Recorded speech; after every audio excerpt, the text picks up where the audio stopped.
Who is the Supreme Being? Have you ever wondered who created this universe and everything in it?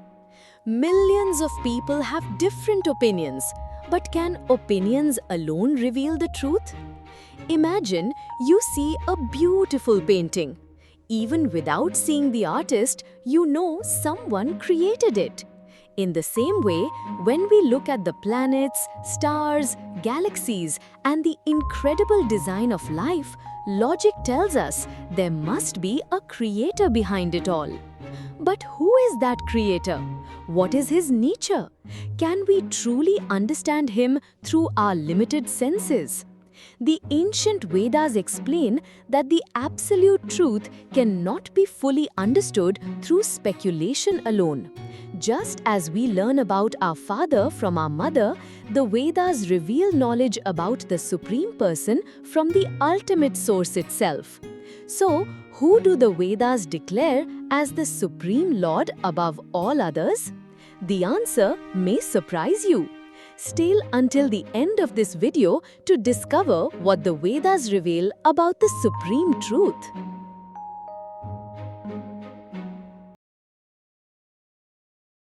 The Vedas reveal the absolute truth. Before examining the question, who is supreme, it is first necessary to define God as the transcendental supreme being, the original source and supreme ruler of everything. The text explains that important questions cannot be settled merely through personal opinions or beliefs, because different people hold different views. Therefore, reliable evidence is required to arrive at a proper conclusion. Human senses are limited and cannot directly perceive the supreme truth. Even the objects closest to our eyes cannot always be fully seen.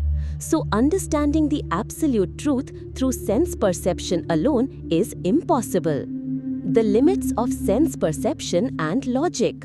The text next examines the role of logic in understanding God. Logic can help us recognize that every creation has a creator. For example, when we see a painting, we naturally conclude that an artist created it. However, simply looking at a painting does not reveal the artist's appearance, character, preferences, or personal history. Such information must come from someone who knows the artist. Similarly, observing the universe may lead us to conclude that it has a creator, but logic alone cannot reveal the creator's full nature, form, qualities, or activities. Therefore, a higher source of knowledge is required to understand the Supreme Being. The Vedas as the authoritative source of knowledge. The text identifies the Vedas as the authoritative source for understanding God. The word Veda means knowledge, and the Vedas are described as Shabda Brahma, divine spiritual sound. Just as a child learns the identity of his father from his mother, humanity learns about the Supreme Father through the Vedas. Saintly persons and self-realized spiritual masters have consistently accepted that hearing from the Vedas is the proper method for understanding the absolute truth. The Katha Upanishad and Gopala Tapani Upanishad are cited to demonstrate that all Vedic literature glorifies and describes the Supreme Personality of Godhead. The divine origin of the Vedas. The Vedas are presented as aparusheya, meaning they are not authored by ordinary human beings. According to the text, the Rig Veda, Yajur Veda, Sama Veda, Atharva Veda, Itihasas, Puranas, Upanishads, Mantras, Sutras, and other forms of spiritual knowledge are all emanations from the breathing of the Supreme Personality of Godhead. Because of this divine origin, the Vedas are considered the highest authority in spiritual matters and are regarded as free from the imperfections found in human reasoning.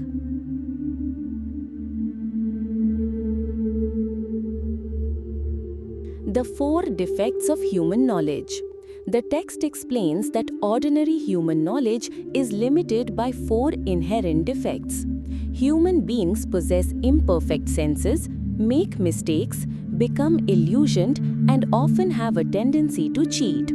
Because these shortcomings affect everyone, conclusions based solely on human speculation cannot be considered perfect.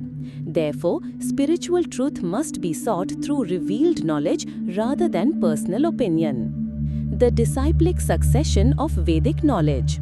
According to the text, at the beginning of creation, the Supreme Lord, identified as Krishna, imparted Vedic knowledge into the heart of Brahma, the first created living being. Brahma then transmitted this knowledge to his sons and disciples, who passed it on to their own disciples. In this way, Vedic wisdom has been preserved through an unbroken chain of disciplic succession, known as parampara. The Bhagavad Gita is quoted to support this principle, stating that the supreme science was received through disciplic succession and understood by saintly kings in that manner. Guru, Sadhu and Shastra. The text emphasizes that genuine spiritual understanding must be based on 3 complementary authorities: the Guru, bona fide spiritual master; the Sadhu, saintly persons and previous acharyas; and Shastra. When the teachings of these 3 sources agree, they reveal the ultimate truth. A statement from Narottama Das Thakur is quoted to encourage seekers to harmonize the teachings of saintly persons, scriptures, and spiritual masters within their hearts. The Vedic basis for understanding the Supreme. The chapter concludes by stating that all knowledge regarding demigods, living entities, the material universe, and the Supreme Lord originates from Vedic literature. The Vedas are presented as the ultimate authority for understanding the position and role of all beings in relation to the Supreme. Therefore, following the example of previous acharyas, the investigation into the question, who is supreme, will be based entirely on Vedic evidence and scriptural authority rather than speculation, personal belief, or ordinary human opinion.